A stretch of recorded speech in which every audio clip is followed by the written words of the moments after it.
Since you made it this far, it's time for you to hear the easy framework I built to help you apply these principles every day, anytime, with a moment's thought, instead of having to listen to an hour of material and thinking about all the deep things that we've discussed over the past 14 weeks.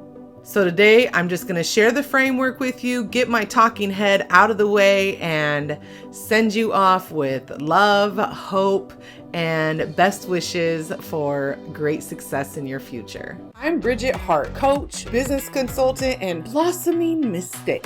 I hope that you enjoy the content I'm about to bring you today, and don't forget to subscribe down below, like the video, and leave me a comment because this is all about interacting with you. So today I'm sharing with you the overall framework called the Heart Habits that I have been developing for the last 15 years. You see it now on your screen and you'll notice a few interesting things about it. First, you see there is what we call a nautilus shell. This is a type of shell sea animal out there, but there's some real significance to this shape and to this particular design for the framework. Then you'll see that there are 10 habits listed out, and they each have a mantra of one sentence or two at the most, and that's it. Underneath the beautiful nautilus shell, you'll notice the guiding principles. And these are related to the way the framework looks and what it all really means. The first of the guiding principles is that love requires growth, not change. This does refer to the nautilus shell itself and the animal that grows in this particular shape. If you have studied science, trigonometry, geometry, all the maths, all the things, you will know about the Fibonacci spiral. And the nautilus shell displays that in a very beautiful way, naturally. And you'll see this spiral shape throughout nature as a type of perfect math. The interesting thing about the nautilus itself is that as it grows, it does not change its shape. It simply gets bigger, right? So it stays a nautilus forever. It just gets bigger. That's the same as love. In our society, we definitely have misinterpreted love, and I was guilty of trying to be someone that another person would want. And unfortunately, that someone I was trying to be could change depending on who the other person was, because I was trying to be who that person wanted, and that person, and that person, and that person, and that person. And that meant that I wasn't actually myself to any of them. I was lying to all of them, and I was lying to myself. So the first guiding principle of the heart habits and of love, as I have defined it through the heart habits, is that it requires growth, not change. Love does not need you to be anything different than you are. As I said in the very first videos and in many videos since, you are perfect exactly as you are right now. You're perfect. Everything about you is perfect right now. Will you grow over time? Yes. Will you change over time? Probably you will. But love doesn't require you to change. Love loves you just like you are at any given moment. The second guiding principle is that love is a practice. So these 10 heart habits are habits that need to be practiced consistently over time. If they are practiced over time, we will find that they become easier and easier and easier to implement regularly. And they all work together, strengthen and reinforce one another. You can't just take the framework one day and boom, life is a success the next day.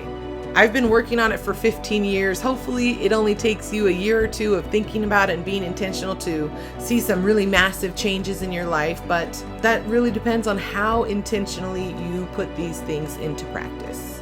The third guiding principle is that love is liberation. When I started this, it was because of the saying that love never fails. And you'll notice that is the fourth and final guiding principle, is that I do believe that love never fails.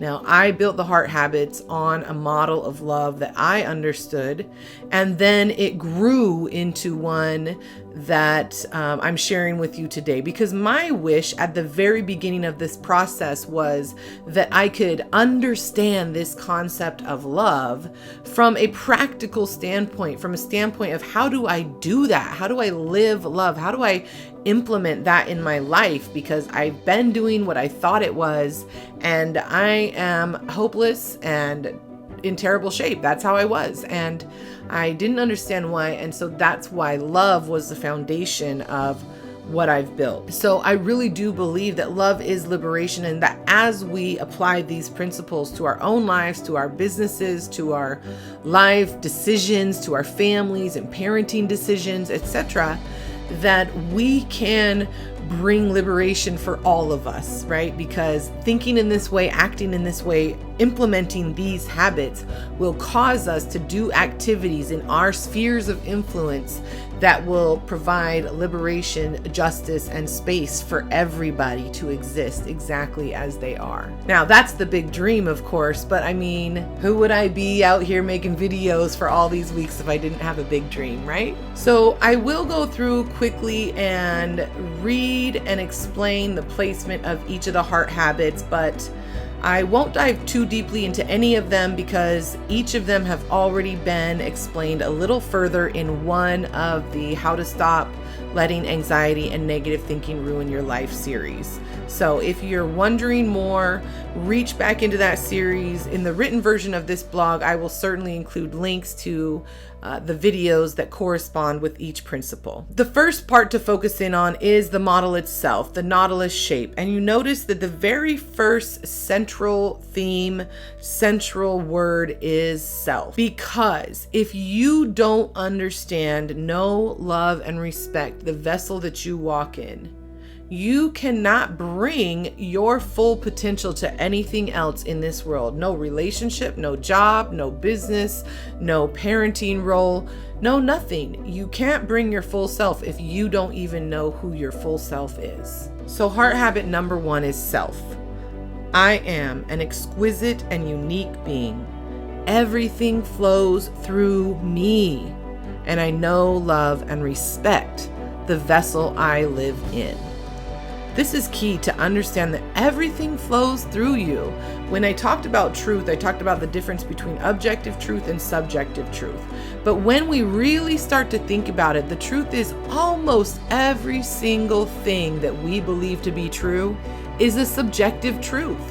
It has to come through our brain, our body, our filter for us to receive it as truth. And the truth is we apply our own lenses and filters to that, no matter what. So understanding and appreciating that is the key to being able to see things in as objective a manner as possible. In the Nautilus, the next thing you'll see is truth. Again, truth is number 2 for a reason. Everything else has to be based on you understanding how to come back to what is the truth, what is the objective truth, what is the subjective truth, and being able to appreciate those things, celebrate those things, take those things into account as you're making other decisions in your life, all other decisions in your life, actually, right? Which is why truth is number 2, right up there after self. So number 2 is truth. And the mantra is, I face objective and subjective truths head on and carry them simultaneously, even when they conflict. The third habit you see here in the Nautilus is trust. And the mantra is, I choose to trust as a default because I listen to my inner voice and I know how to see and carry truth. You see how number 3 rests on number 2 and number 1. The fourth habit we come to in the Nautilus is thoughts. The mantra is, I allow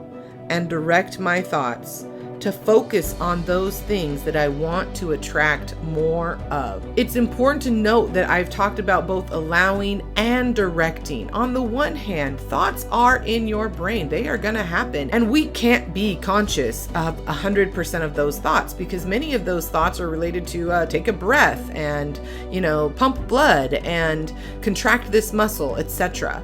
But we can be conscious of a lot of our thoughts. And so we can allow the thoughts, allow them to come and go, appreciate them, see them, and then we can also be conscious and direct our thoughts to think about and focus on those things we want to attract more of. The fifth habit in the framework is talk. So now that we have understood how to evaluate our thoughts and consciously think, things that we want or be conscious of the thoughts that we have, we also can use talk or our words to invoke movement around us in the energies around us. So the habit is talk, and the mantra is, I use my words to exponentially strengthen and uplift myself and others. Now, in the first video, I actually talked about how we can use talk to put some things to death. And I was referring to in the forms of therapy and getting some of our secrets out in safe places, in places where those secrets are safe and we're safe to be vulnerable, right? And how that can put the shame to death that we might have been living with unconsciously. But we also can use our talk to strengthen and uplift ourselves and others. And the words we say have power, the power of life and death, we've heard. And so it's important for us to know how to use our words to strengthen and uplift ourselves. The sixth habit that you see in the Nautilus is nonverbals. And nonverbals is the sixth habit of the Heart Habits. The mantra is, I keep my cool physically when faced with a tough situation. It gives me time to process before I respond. When we're able to be conscious of our thoughts, intentional with our talk, and also conscious of our nonverbals and how they might be communicating messages we don't want to, if we can just stop and give ourselves a moment sometimes before responding, that's where we find our growth and happiness, as Viktor Frankl would say. Number 7 in the framework is record. Now, this is a very practical habit, and it refers to the process of taking things out of our brain and putting them down in recorded, documented forms, right?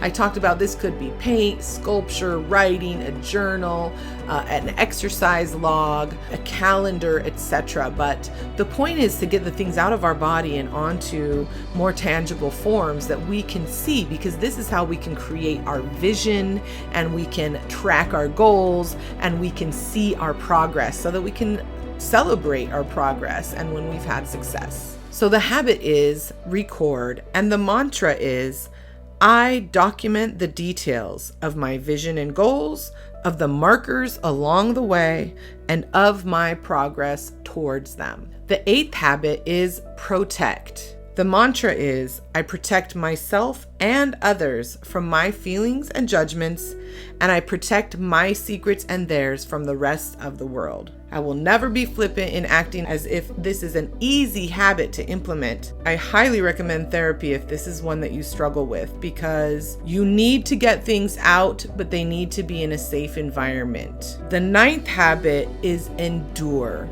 And the mantra is, I consistently implement realistic steps towards my vision. The last heart habit is both a habit we can practice, a skill we can hone, and an outcome of practicing the other 9 heart habits, and that is hope. The mantra is, I maintain or find hope even when it's not easy. And sometimes it really is not easy. But when you're practicing the other heart habits, you'll find it's a little easier, and you know how to tap into your network, to your connections, to your community to help find hope for yourself and for the people around you. So this is your introduction to the Heart Habits framework. I hope it's something that's helpful to you. You can visit my website at thehearthabits.com, and there is definitely a button there to download a PDF of the framework itself. If you would just like to print that out at home, you are welcome to do so. Of course, it's copyrighted and all that stuff. You can't share it commercially, but for your own personal use, I would love for you to utilize this tool and tell me how it works for you or whether it works for you. And in the meantime, I'll see you next time. I love you.